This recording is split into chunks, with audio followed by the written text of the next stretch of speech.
Welcome to the Housing Digital Micro Conference on retrofit and sustainability. Homes fit for the future now. My name is Joe Broon. I'm the publisher of Housing Digital and today's host of the micro conference.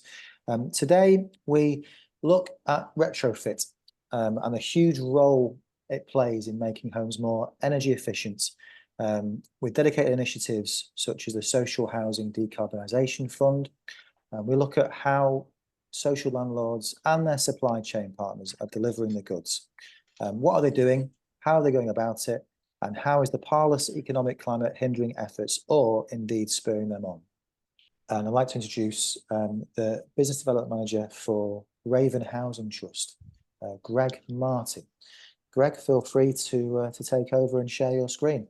Super. So thanks for inviting me on this morning, everybody. So as introductions from Joe, so my name is Greg Martin, and I'm the Business Development Manager for Raven Renewables, part of the Raven Housing Trust.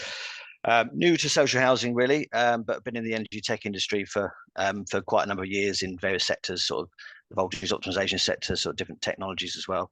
I think the appeal for me to moving across to Raven at the start of the year was really to kind of the kind of ethos that there is within the sector and the charitable sector.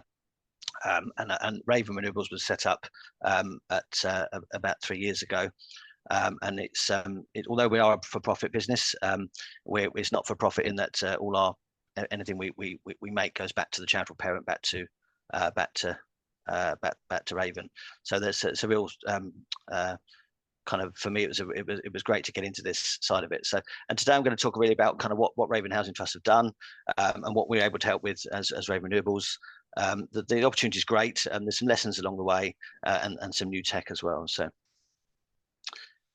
who are we really? So Raven Housing Trust, for those that don't know, we're based in Surrey. So we've got about 6,000 properties, and our mission really focuses on providing high quality, affordable homes whilst ensuring sustainability and energy efficiency, which is obviously why we're here today. Retrofit is obviously a critical component of our strategy to create homes that are fit for the future. And to assist with this, as I say, additionally, Raven Renewables was set up in 2021 to kind of help with these, to decarbonise housing, and also within that in that sector, in that marketplace, but also across the UK as well. Comments on the slide deck. Obviously, we're looking to invest ourselves as a business a substantial amount in our own stock. We've got the net zero homes standard that we're working towards, and there's 130 million pound going into our existing stock over the next sort of 10 to 15 years, and that's already in the business plan, and some of that's already committed and been developed already. And obviously we can look to draw on that through to assist with Raven Renewables, and that's why we were set up. Currently we're a team of about 10 to 11. Of which is a mixture of a project team and business development managers. But we've got ambitious growth plans over the next few years. So £1 million last year, and we're looking to double that this year with everything that's going on. So with energy prices is helping as well in terms of us. But we're really here to kind of offer guidance throughout to design, installation, supply and install of heat pumps, solar PV and battery storage is our main key focus areas. Got Golding Homes there. We've obviously worked with lots of housing sectors as well, but we've been able to draw with being part of the trust as well. Where what gives us a bit more agility is we're able to draw on our resources within the trust and move across as necessary when the workflow is there in terms of a diverse skill set with electricians and roofers, etc. So in terms of helping to decarbonise the sector, really. So as I say, all our profits, what makes us a bit unique as opposed to other companies with shareholders, it does go back into social housing. So that's a real key, and that gives us a broad point of difference. And we're firmly kind of, as I say, positioned now, having run for about 3 years to help with these with the decarbonisation goals throughout the UK. And we take advantage. We can help take advantage through government initiatives and funding, such as SHDF, as we know, in terms of different waves, and Eco4 funding as well. I'll talk about that in a second in terms of the different technologies available. We've also had success with localised government grants, certainly particularly in Surrey, and the area that I live in Mole Valley, looking at taking opportunities of those, and across various sectors in the charitable sector, such as village halls and that as well. So we're not just focused on social housing. Obviously, we've got that expertise, but we are available to use in other areas as well. And as I say, we've got about 100 staff within in the trust that we're able to draw on. All Trustmark accredited and MCS, which ensures obviously we've got the high standard that's required in terms of the quality and reliability. So in terms of across the business.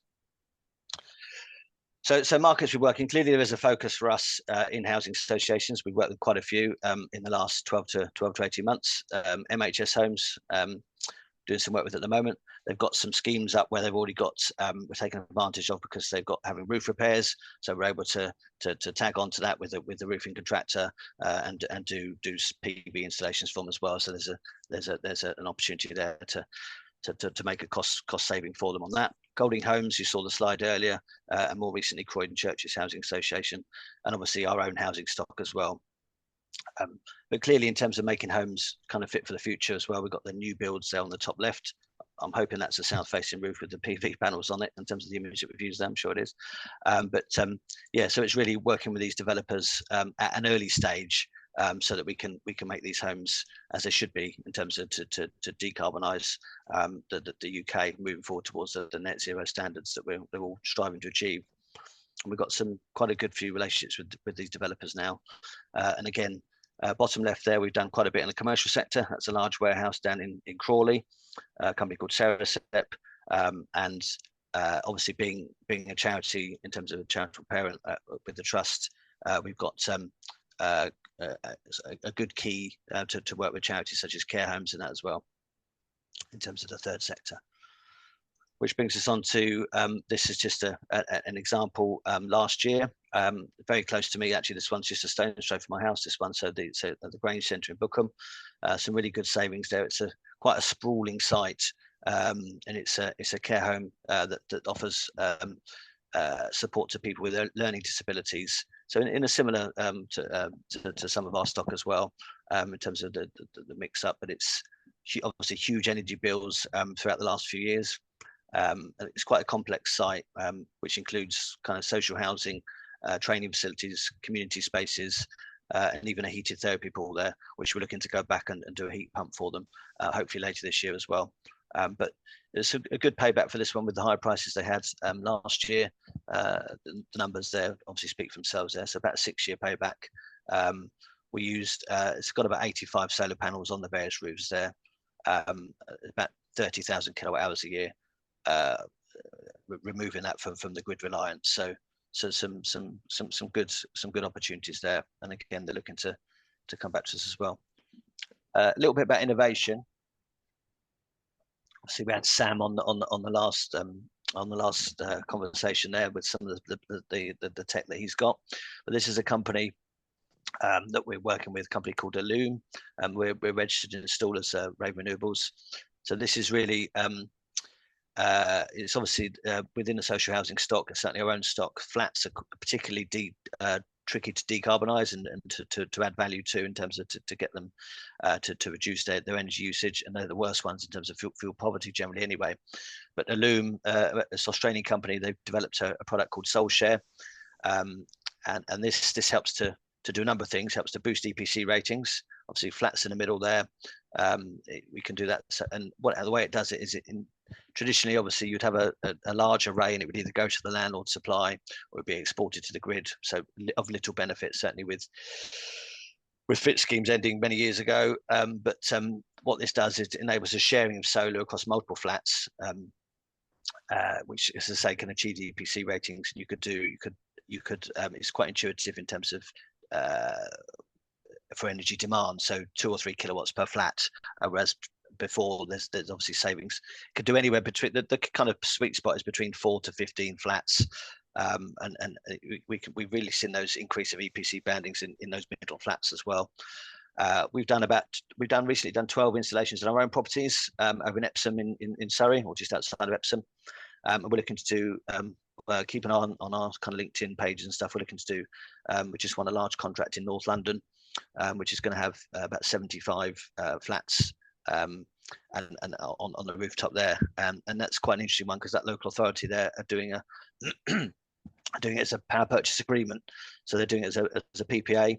So they're setting themselves up as a supplier, and they're going to sell the energy back to the residents at a discounted rate. So there's many over 25-year type period. So some good opportunities there, and that I think is helping to move the market as well. In giving opportunities for that. So yeah, it's a great technology, and I think there's great opportunities for it to do in the UK. There's quite a lot in Wales as well. Wales has come up again, but there's 2 or 3 there. And as I say, we're one of the registered installers and that, so that can really help.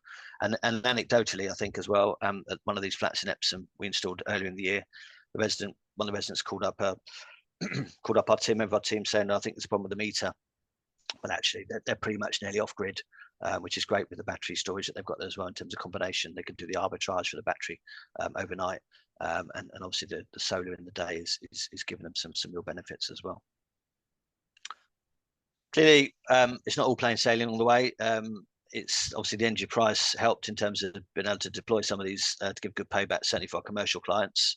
But I just want to talk briefly about some of the lessons. Obviously, I've been with the company 6 months, so a lot of the social housing decarbonisation fund waves were kind of pre my tenure, but some of the constraints we had as a business in terms of the trust, obviously being a small trust with 6,000 properties, as many on the call will know, in terms of we had to join a consortia, so that had its own challenges in terms of people working at varying paces of work as well, and things like that. EPC has come up again in terms of inaccuracies, working with a housing association down in the southwest, or down in the south at the moment as well. And there's quite a few bandings difficulties where they were originally recorded at a higher banding than they should be. So that's becoming difficult in terms of unlocking some grant funding. And then of course program and coordination needs.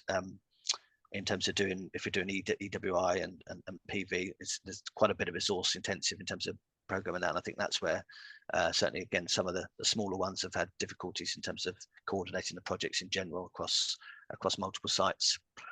And of course some sites are probably not fit for purpose, sort of medium to long term. So there's going to be some disposals certainly across our stock, and that presents obviously more challenges in terms of working with a smaller number of additional stakeholders and that over the coming years. But I think obviously I mentioned the private finance and power purchase agreements, so the future's good, and there is funding opportunities there. Obviously political landscape's changing probably in the next 4 to 6 weeks, I would imagine, but yeah, the funding will be there, so it's really just tapping into that and unlocking that.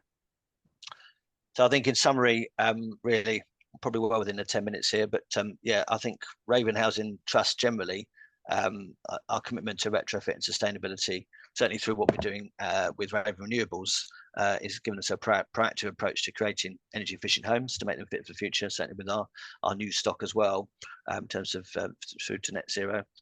As I say, with 130 million in our own stock, and looking to adopt innovative solutions such as SoulShare and others, is offering us that resilience and to make us more environmentally responsible. And also it's important to, as we know, to leverage the government initiatives such as Eco4 and SHGF and presumably other ones coming in the next 2 to 3 years as we get towards that 2030 and 2035 targets. But I think certainly our unique position, as I say, with our dedicated teams across the business, allows us that flexibility and agility to help and support where we can. We're here to support, and our reinvestment of the profits back into social housing again gives us that unique point of difference. Yes, there's challenges in the future, and there will be definitely with procurement and funding constraints, and the difficulties around the EPCs, and obviously that is changing later in the year as well. But I think really we're certainly set up, and we're here to help and to give us that collaboration and to ensure a sustainable, energy efficient future for us, certainly our residents, and then across the sector. There's a QR code. I've gone technical. If you want to scan that, if anyone wants to give me a call. Now I've got the slides working. So, yeah, thank you. And that's it's great to be on here today with so many like-minded individuals. Thanks. Thank you, Greg. Right, have you got any questions for Greg, please? Hi, Greg. I've got a question. Are you involved with Passive House at all? No, not really. Clearly where developers are doing their own stuff, but nothing within No. Okay. Quite high costs involved with that, of course. Yeah, pretty much. Yeah. So I think, yeah, we're keen to look at new technologies and develop those for our customers. But yeah, nothing really passive house. Just a question from me, Greg. You mentioned earlier that Raven Renewables are a registered installer. Yep. What does that look like, practically speaking? Is that a directly employed team? Is that use of subcontracts? And what would that range look like geographically? Yeah, sure. So geographically, obviously, but we are based in Surrey, but we do cover. We come up as far as Oxfordshire. We have gone down as far as Plymouth. So we are southern based, and we're looking to expand. And certainly, our business plan trajectory is doing that. But yeah, it's in-house installations. And certainly with the larger contracts we've won, we've got the accreditations. We've got the lead technical designer for MCS, etc. So it's all in-house, and we can bring across the part of the Raven Housing Trust team to come into Raven as and when it's required. So that gives us the opportunity. We do use subcontractors clearly as well, and mainly roofers and things like that. Obviously, certainly on the PV side, but yeah. But we've got this.